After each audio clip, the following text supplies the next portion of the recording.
आज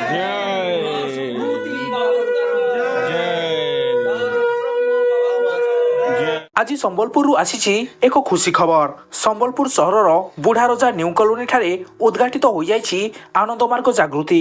यही आनंद मार्ग जागृति हेउछि आनंद मार्ग प्रचारक संघर एक जुग शिक्षा केन्द्र। एठारे जुग ध्यान और आध्यात्मिक शिक्षा माध्यम लोकमानंकु शारीरिक और मानसिक भावे सुस्थ करिवार प्रयास हेबो। ଏହି ଉଦ୍ଘାଟନ କାର୍ଯ୍ୟକ୍ରମରେ ଓଡ଼ିଶାର ସମସ୍ତ ଜିଲ୍ଲାରୁ ଆନନ୍ଦ ମାର୍ଗର ଅନେକ ସଦସ୍ୟ ଯୋଗ ଦେଇଥିଲେ। କାର୍ଯ୍ୟକ୍ରମରେ ମୁଖ୍ୟ ଅତିଥି ଭାବେ ଯୋଗ ପ୍ରଶିକ୍ଷକ ଆଚାର୍ଯ୍ୟ ବ୍ରଜ ଗୋପାଳନନ୍ଦ ଅବଧୂତ ଉପସ୍ଥିତ ଥିଲେ। ସେହିପରି ସମ୍ମାନିତ ଅତିଥି ଭାବେ ଆଚାର୍ଯ୍ୟ ଲଳିତ କୃଷ୍ଣନନ୍ଦ ମଧ୍ୟ କାର୍ଯ୍ୟକ୍ରମରେ ଯୋଗ ଦେଇଥିଲେ।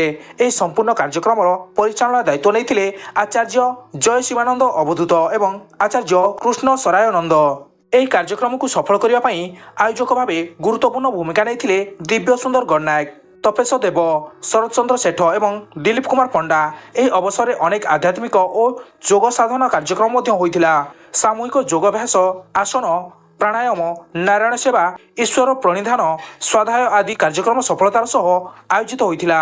ଏହି ନୂଆ ଯୁଗ ଶିକ୍ଷା କେନ୍ଦ୍ର ଖୋଲାଯିବା ଫଳରେ ସମ୍ବଲପୁରର ଲୋକମାନେ ତଥା ପଶ୍ଚିମ ଓଡ଼ିଶାର ଭକ୍ତମାନେ ଯୋଗ ଓ ଧ୍ୟାନର ସୁବିଧା ପାଇପାରିବେ। ଆନନ୍ଦ ମାର୍ଗ ତରଫରୁ ମାଗଣାରେ ଜନସାଧାରଣଙ୍କୁ ପ୍ରତିଦିନ ଯୋଗ ଶିକ୍ଷା ଦିଆଯାଉଛି। ସାରା ଦେଶରେ ବିଭିନ୍ନ ସମୟରେ ସମାଜସେବା, ରିଲିଫ ଯୋଗାଇବା, ସ୍କୁଲ କଲେଜ ପିଲାଙ୍କୁ ନେଇ ପ୍ରତିଯୋଗିତା ଆୟୋଜନ କରିବା ଆଦି ହେଉଥିବାର ସୂଚନା ଦେଇଥିଲେ ସଂସ୍ଥାର ସକ୍ରିୟ ସଭ୍ୟ ପ୍ରଣବ କୁମାର ପଶାୟତ। ସୂଚନା ଥାଉ କି 6 ତାରିଖରୁ 8 ତାରିଖ ପର୍ଯ୍ୟନ୍ତ ଏକ 3 ଦିନିଆ ଯୋଗ ଶିକ୍ଷା ଶିବିର ଏହି ଜାଗୃତିରେ ଆରମ୍ଭ ହୋଇଛି। ସମ୍ବଲପୁରରୁ ତପେଶ ଦେବଙ୍କ ରିପୋର୍ଟ, ବିପ୍ଳବୀ ପରିକ୍ରମା।